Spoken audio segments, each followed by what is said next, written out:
Assalamualaikum warahmatullahi wabarakatuh. Perkenalkan saya Rehani Ginur Cahyo dengan NIM 215252017 dari Teknik Mesin kelas E PKD 2. Saya akan mempraktekkan khutbah.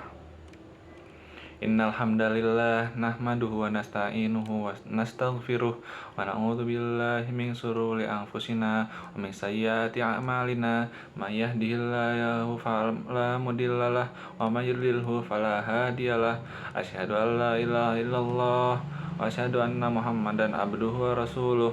Allahumma shalli wa sallim ala sayyidina Muhammad wa ala alihi wa ashabihi wa man tabi'ahum bi ihsanin ila yaumiddin.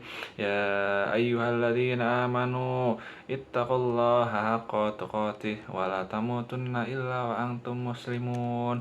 Ya ayyuhalladzina amanu ittaqullaha wa qulu qawlan sadida yuslih lakum a'malakum wa yaghfir lakum dzunubakum wa may yuti'illaha wa rasulahu faqad faza fawzan 'azima. Hadirin jamaah sholat Jumat yang berbahagia, marilah kita panjatkan puji syukur kehadirat Allah Subhanahu wa Ta'ala, karena dengan anugerah dan inayahnya kita diberi kelonggaran waktu sehingga kita bisa melaksanakan sholat Jumat di tempat yang insya Allah mulia ini. Salawat serta salam tak lupa kita haturkan kepada junjungan Nabi besar kita, Nabi Muhammad Sallallahu Alaihi Wasallam.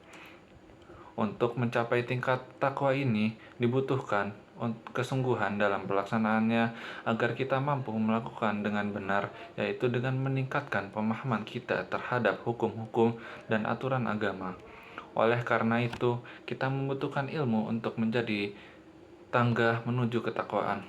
Allah Subhanahu wa Ta'ala berfirman yang artinya, "Wahai orang-orang yang beriman, jika kamu bertakwa kepada Allah, niscaya Dia akan memberikan furqan kepadamu dan menghapus segala kesalahanmu dan mengampuni dosa-dosamu. Allah memiliki karunia yang besar." Quran Surat Al-Anfal ayat 29. Yang dimaksud furqan dalam ayat tersebut adalah ilmu atau pengetahuan yang bisa digunakan untuk membedakan antara sesuatu hak dan yang batil. Jamaah Jumat yang berbahagia, kita menyaksikan bahwa ilmu pengetahuan adalah kemuliaan, cahaya, dan keutamaan, sedangkan kebodohan adalah keburukan, bencana, dan kehinaan. Ilmu yang bermanfaat adalah sumber utama dan merupakan sumber air yang paling segar dan berkumpulnya hal-hal kebaikan. Dengan ilmu yang bermanfaat, kita bisa membangun kejayaan dan peradaban, sedangkan dengan kebodohan, pilar-pilar bangunan akan lapuk, bangunan akan roboh, dan umat manusia akan runtuh. Oleh karena itu, kedudukan ilmu yang tinggi dalam agama Islam yang mendorong kita untuk menguasainya, menganjurkan untuk mempelajarinya, dan menyerukan untuk menempuh jalannya. Islam juga mengajarkan bahwa mencari ilmu yang bermanfaat adalah gerbang menuju surga. Rasulullah Shallallahu Alaihi Wasallam bersabda, "Man salaka tariqan yaltamisu fihi ilman, sahalallahu lahu tariqan ilal jannah." Yang artinya, barang siapa menempuh jalan mencari ilmu, maka dimudahkan jalannya menuju surga. Hadirin sidang Jumat yang berbahagia, selanjutnya perintah membaca adalah yang seruan pertama digunakan di dalam Islam. Hal itu dilakukan dalam rangka mengingatkan pentingnya ilmu pengetahuan, meningkatkan nilainya, memantapkan pondasi bangunan mental dalam umat.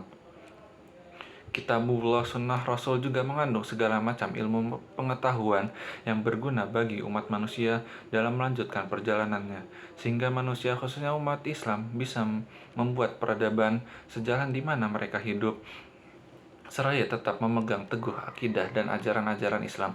Dalam Kitabullah banyak sekali ayat yang mengangkat topik penting ini. Di antaranya adalah innama yakhshallaha min ibadihil ulama innallaha azizun ghafur. Qul hal yastawil ladzina ya'lamuna wal ladzina la ya'lamun. Al-ayah. Sering didapati juga di dalam sunnah Nabi Muhammad, baik sunnah qauliyah maupun amaliyah, informasi adanya kedudukan tertinggi dalam masalah ini. Lalu generasi salafus sholih telah mencatat hal-hal cemerlang serta membuat model paling menakjubkan dalam hal cinta kepada ilmu pengetahuan, sebab mereka telah melintasi gunung pasir yang luas dalam rangka mencari ilmu, sehingga mereka tercatat mewarisi peradaban ilmiah yang beragam, ditambah perpustakaan Islam yang berisi berbagai disiplin ilmu. Pada masa itu menempati kedudukan tertinggi. Hal itu tidak lain karena pertolongan Allah Subhanahu wa taala, kemudian berkat niat ikhlas yang tidak ditandai oleh ketamakan duniawi. Jamaah sidang Jumat yang berbahagia, kita telah memahami posisi ilmu begitu penting dalam kehidupan kita, terutama ilmu syariat Islam. Perlu kita ketahui bahwa syariat tidak hanya mengajarkan tentang akidah, tapi mengajarkan tentang akhlak dan adab.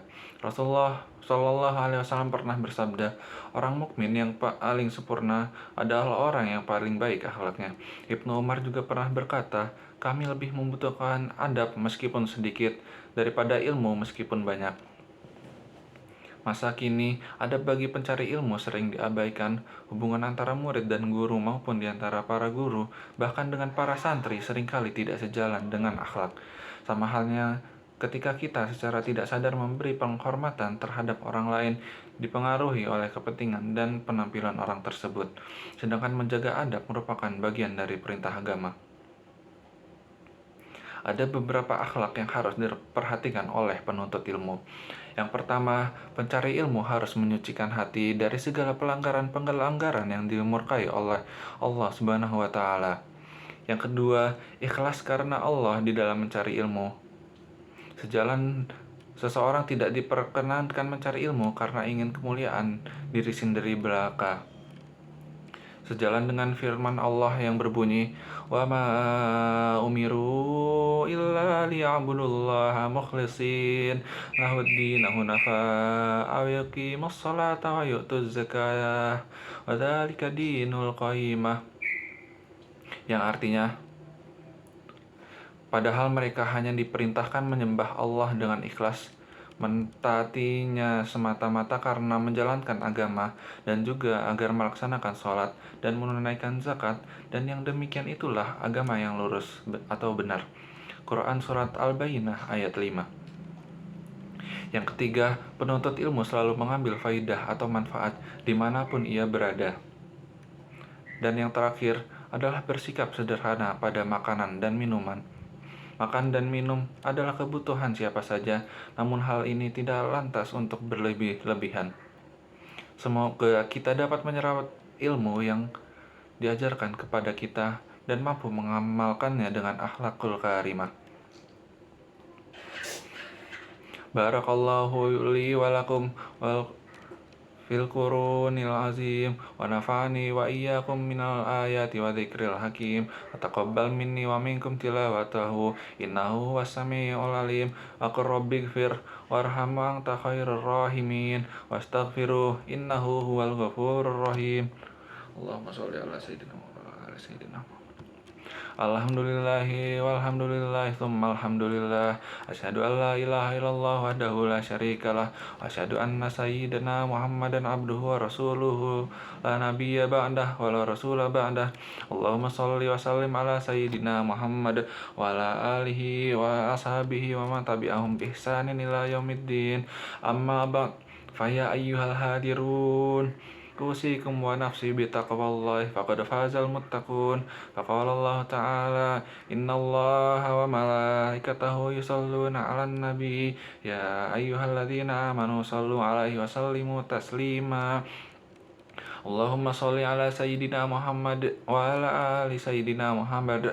Allahumma ighfir lil mu'minina wal mu'minat wal muslimina wal muslimat al ahya'i minhum wal amwat. Allahumma dafa'annal bala'a wal waba'a wal zalazil wal mihan wa ma zahara minha wa ma baton an baladina Indonesia khasah wa sairil baldanil muslimina amma ya rabbal alamin. Qulillahumma malikal mulki tutil mulka man tasya wa tanzi'ul mulka mimman tasya wa tu'izzu man tasya wa tudhillu man tasya wa biyadikal khair innaka ala kulli syai'in qadir. Tulijul laila fin nahari wa tulijul nahara fil laili wa tukhrijul hayya minal mayyiti wa tukhrijul mayyita minal hayyi wa tarzuqu man تشاء بغير حساب ربنا آتنا في الدنيا حسنة وفي الآخرة حسنة وقنا عذاب النار والحمد لله رب العالمين عباد الله إن الله يأمر بالعدل والإحسان وإيتاء ذي القربى وينهى عن الفحشاء والمنكر والبغي يعظكم لعلكم تذكرون واذكروا الله العظيم يذكركم واشكروه على نعمته يزدكم ولذكر الله أكبر أقيموا الصلاة. Sekian dari saya, kurang lebihnya mohon maaf. Wassalamualaikum warahmatullahi wabarakatuh.